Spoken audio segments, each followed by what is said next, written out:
Bakit ba nila sinasabi na flight risk? Kasi daw, ang sabi daw ni BP Sara, talagang ang gusto niya, makauwi si Tatay Digong sa Pilipinas. Yung kanyang interim release, dapat sa Pilipinas.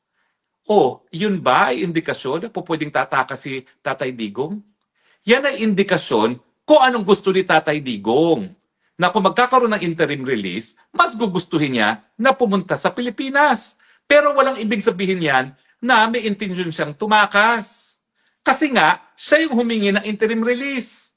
Kung ang intention na ay tumakas, hindi na sana siya humingi ng interim release at gumawa na lang ng paraan para siya ay tumakas. Ang sabi pa nila, well, ayan nga kita mo yung anak niya, nagsabi na, ano kaya, palabasin na lang natin na kung anong mamamaraan si Tatay Digong. In other words, nagbiro si BP Sara na sige, itakas na lang natin si Tatay Digong. Sabihin na natin nabanggit yan. Ano ngayon? Hindi ba si Inday Sara ang in charge sa legal defense ni Tatay Digong?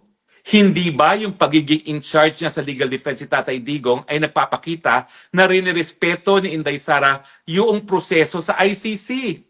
Dahil kung intention nga niya na itakas na lang ang tatay niya, bakit pa siya makikialam dun sa legal defense ng tatay niya?